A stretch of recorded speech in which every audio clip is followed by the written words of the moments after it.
안녕하세요. 이번 비디오에서는 TF-IDF를 활용해서 문서의 유사도를 알아보도록 하겠습니다. 그럼 먼저 문서의 유사도는 어떻게 구할 수 있을까요? 가장 먼저 제일 간단한 방법으로 백 오브 워드를 사용해 가지고 코사인 시밀러리티를 구하면은 문서의 유사도를 구할 수가 있겠죠.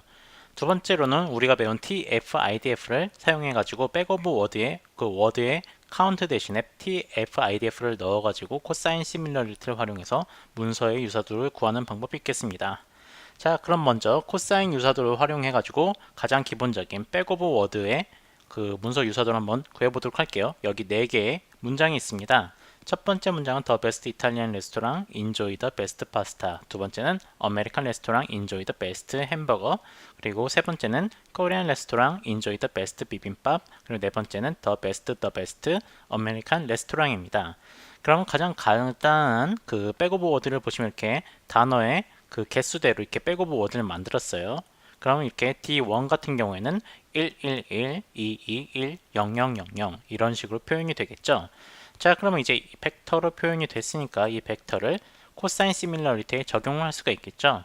코사인 시밀러리티는 A와 B의 문서가 있다면 A와 B의 닷 프로덕트를 A의 길이와 B의 길이를 곱한 값으로 나눈 값이 됩니다.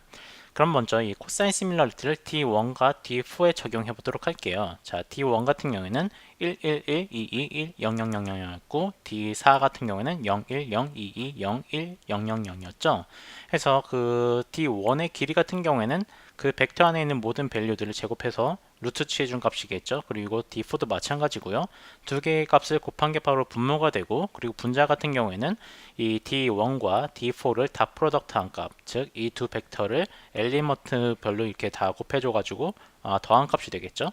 자, 그러면은 자, 이런 식으로 계산이 되고 결과적으로 코사인 시밀러리티가 0.82가 나온 것을 볼 수가 있습니다.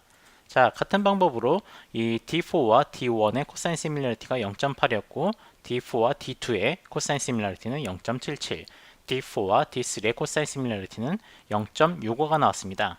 자, D4 같은 경우에는 똑같은 문장 D4와 D4를 비교를 했으니까 똑같은 문장이니까 당연히 코사인 시밀러리티가 1이 나왔죠. 즉 가장 최대값이 나온 것이고요. 이 문장을 제외하고 가장 비슷한 문장은 무엇이냐라는 질문에 D1이 가장 비슷하다라는 결론이 났습니다. 0.82로요. 하지만 우리가 바라는 거는 이 The Best American Restaurant이라고 뭐 이렇게 네이버나 구글에 설치를 넣었을 때 원하는 첫 번째 값은 아무래도 D2일 거예요. American Restaurant Enjoy the Best Hamburger. 왜냐면 저는 최고의 미국 레스토랑을 찾았는데 최고의 미국 레스토랑에서 뭐 햄버거 파는 그런 결과값이 제일 먼저 나오길 바라지. 더 베스트 이탈리안 레스토랑이 최고의 위치에 그 첫 번째 리절트로 나오면 조금 설치가 잘못되었다고 생각을 할 수가 있겠죠. 자, 이게 바로 이 심플한 백 오브 워드의 단점입니다. 그래서 문제는 바로 이거죠. 그 더 베스트가 두 번이나 출연했다는 거. D1에 더 베스트가 두 번 출연했고, 그리고 D4에도 더 베스트가 두 번 출연했어요. 하지만 이 더 베스트 같은 경우에는 모든 문장이 다 포함이 되어 있죠. 여러 번 출연한다 하더라도 그렇게 중요성이 많지 않은 단어라고 볼 수가 있습니다. 이렇게 여러 번 출연하지만서도 그 단어의 중요성이 없는 것들을 조금 페널라이즈 하자라고 해서 만들어진 게 바로 TF-IDF죠. 해서 텀 프리퀀시가 TF이고 그리고 인버스 도큐멘트 프리퀀시가 IDF입니다. 두 개의 값을 곱해주는 거죠. 해서 TF 같은 경우에는 자주 출연하는 만큼 이렇게 점수를 높여주지만은 IDF 같은 경우에는 자주 출연하되 모든 문서에 많은 문서에 이미 많이 출연된 단어라면은 그 값을 좀 줄여주는 효과를 줍니다. 그래서 이 TF-IDF를 계산한 다음에 백오버워즈의 단어의 개수 대신에 이 TF-IDF를 넣어주는 거죠. 한번 D1 같은 경우에는 0.075, 0, 0.016, 00, 0.075, 0000 이란 값이 되겠죠. 해서 이렇게 정리를 해봤습니다. D1, D2, D3, D4 이렇게 각각 TF, IDF 백오버워드로 정리하면 다음과 같고요. 이전과 같은 방법으로 코사인 시밀러리티를 계산해주면요. 자, D4, The Best American Restaurant은 여전히 1입니다. 같은 문장은 exact 매치이므로 1이라는 최대값이 나옵니다. 하지만 보시는 것처럼 그 다음으로 높은 값, 가장 비슷한 문장은 이제 D2가 되죠. American Restaurant Enjoy the Best Hamburger가 가장 근사한 문장으로 선택된 것을 보실 수가 있습니다. 자, 그러면은 정리를 해볼게요. 이 TF-IDF 백오버워드의 장점은 무엇일까요? 가장 먼저 구현하기가 쉽다. 다큐멘트의 유사도를 구하기가 쉽고, 그리고 중요한 단어의 점수를 그대로 유지하고 중요하지 않은 단어, 자주 출연하지만은 여러 문서에 존재할 경우에 그 점수를 낮춰주는 그런 역할을 제대로 수행을 하죠. 이게 바로 TF-IDF 백오버워드의 장점입니다. 하지만 장점만 알면 다 안다고 할 수가 없겠죠. TF IDF 백오브 워즈의 단점도 알아야 될 것입니다. 첫 번째는 그 단어만 봐요. 얘가 그 단어만 보지 그 단어의 속에 있는 그 유사도 같은 거는 보질 않습니다. 그래서 여기 두 번째 문장 보시면 weak on capturing document topic이라고 하는데 단어는 알되 그 토픽을 아는 데는 뭔가 한계가 있어요. 또 밑에 보시면 weak handling synonym이라고 써있죠. synonym은 다른 단어인데 같은 뜻을 갖고 있는 단어들 뜻하죠. 그래서 여기 예제를 보도록 하겠습니다. 자, 첫 번째 문장은 US President Speech in Public이란 문장이고 두 번째 문장은 Donald Trump Presentation to People이란 뜻이에요.